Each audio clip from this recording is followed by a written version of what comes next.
most delightfully fascinating character in the realms of mystery, Charlie Chan.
Charlie Chan is engaged in one of the most baffling murder mysteries of his long career. At Pine View, near beautiful Lake Tahoe, Landini, the noted opera singer, has been murdered. Of clues, there are none. Of motives, plenty. Ward, owner of Pine View, Ryder, Swan, and Romano, all at various times married to Landini, hated her. Leslie Beaton, too, hated Landini because the singer had attached herself to Leslie's brother, Hugh, a promising young singer.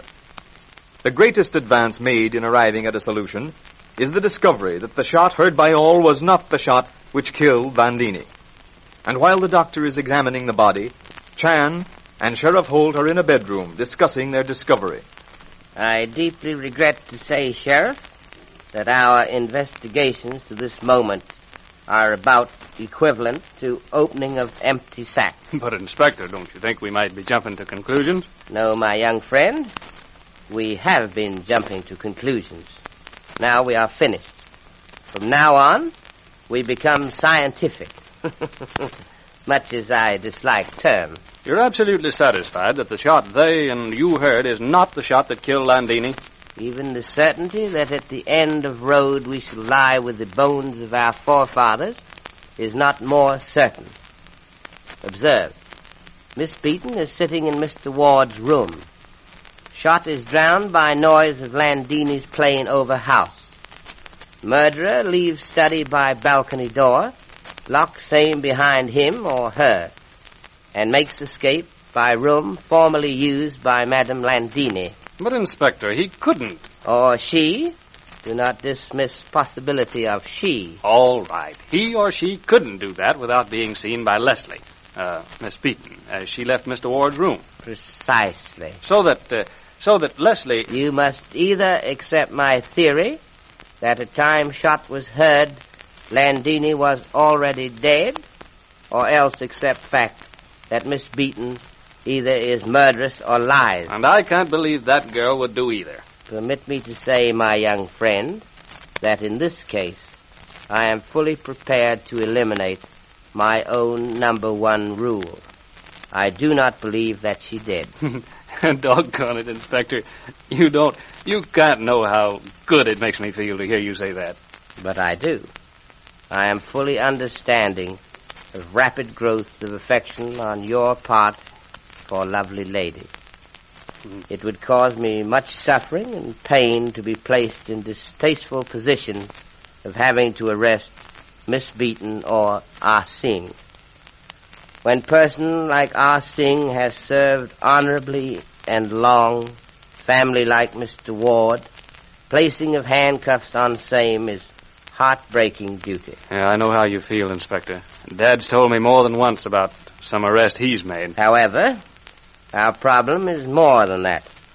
Do not forget that if we do not solve mystery, other police will come. And if findings are same as ours, which is necessarily so, then Miss Beaton's arrest is inevitable result. Yeah, I know. I've been thinking about that, and it worries me. So you see, we have double incentive to solve murder. First, to catch criminal. Second, to do so rapidly to save Miss Beaton torture of arrest and possible trial. One thing sticks in my mind, Inspector. Yes. No one heard a cry, no quarrel, no sound of a scuffle. Now, Landini must have been killed almost without her having known it. You are forgetting. Madame Landini was shot from in front. Could not possibly have been killed without seeing murderer. No, I humbly submit different idea. Shoot, I'm listening. Mr. Ward insists that Madame Landini could not possibly be in fear of bodily harm. Assume, if you please, that is so. Then murderer, being totally unsuspected by victim, could approach quite closely, and murder would be committed without outcry, words, or struggle. Yeah, that's true, all right. Unfortunately, yes. Face of false friend will not betray innermost workings of heart any more than inexperienced eye of novice can detect the brass beneath the gold. But there's one thing not accounted for in your theory. There are probably many things not accounted for in my theory. One of them brought to light will indeed be welcome assistance. Well, if, as you say, Madame Landini would not be likely to suspect the murderer, how come the murderer was able to use Landini's own gun? How did the murderer use Landini's own gun? Sheriff, you have administered to this blundering Honolulu detective well-deserved reproof. In the words of a young son, of which I have many, one at present attending University of Hawaii, he would say, "You have said mouthful." Come, the doctor. He should have finished examination of body by now. We will go to study and investigate that statement you have just made, which is somewhat in nature of proverbial bombshell. There is our host, Mr. Ward. You were looking for us, Mr. Ward? Yes, I was. The doctor has finished his examination. He asked if he could talk to you. Yes, we were on the way to study at this precise moment. Tell me, Inspector, are you any nearer a solution? So sorry, Mr. Ward, but if truth were known, we are farther from solution. I'm afraid I don't quite understand you. In privacy of study, I shall explain. I note Cecile our singing passage. Better for a moment that this remain our secret. Oh, hello there, Doc. Finished? Yes. Do come in, please. Well, I've made an examination, although the coroner would, of course, want to make another. Poor Landini. I knew her as a young bride in this house, and she comes back to it to die.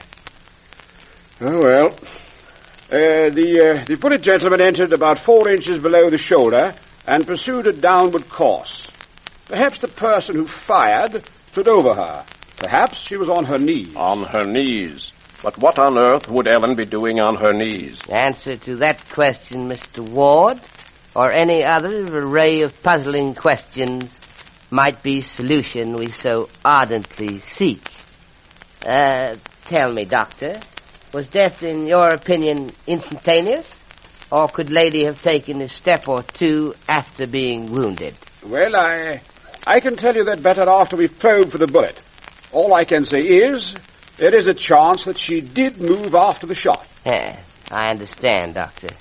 Thank you so much. Goodbye, Doc. See you later. Yes, Don. Bye, Mr. Ward. Goodbye, Doctor.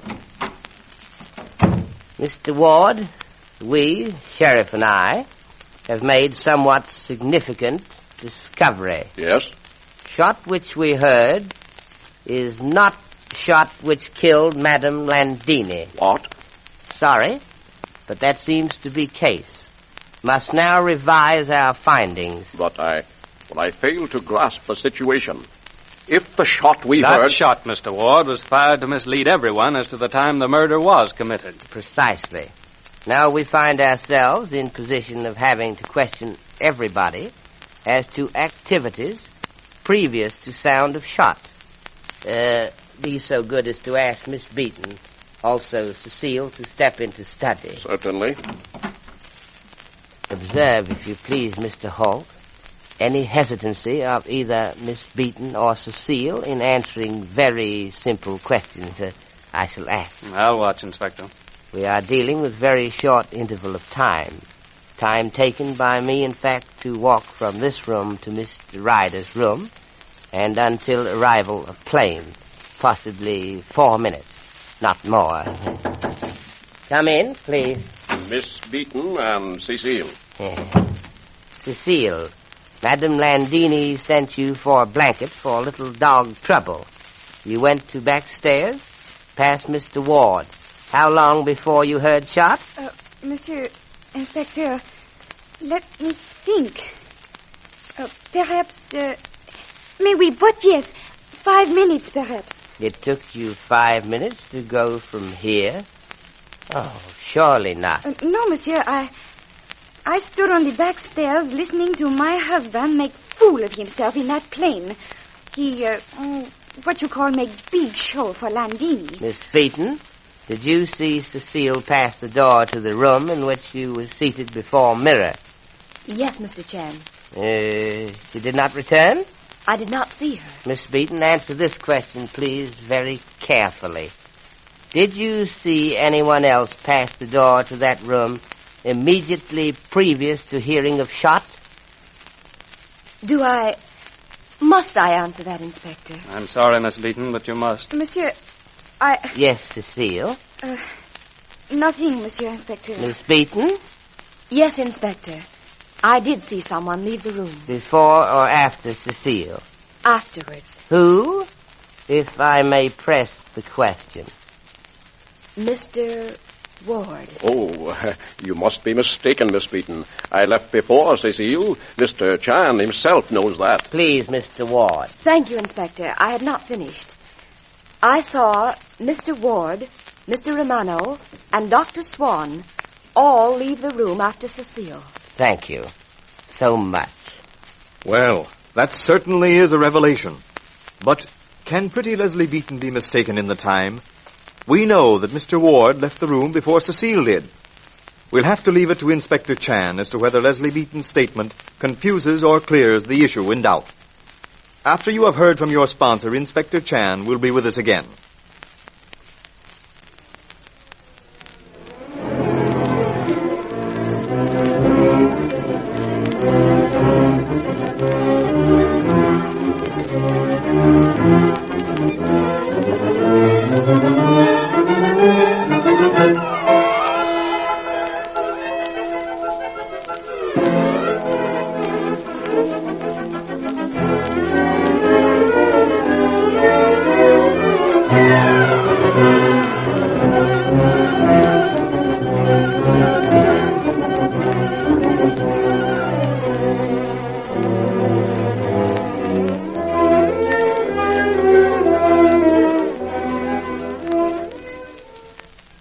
Mr. Chan, we all admire your ability to pick the apt Chinese phrase to suit the occasion.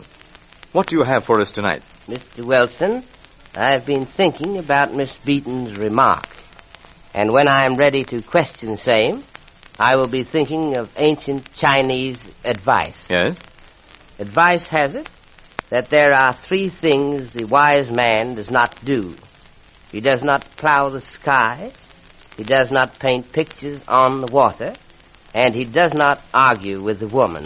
Good advice that indeed, Inspector Chan. Thank you and good night.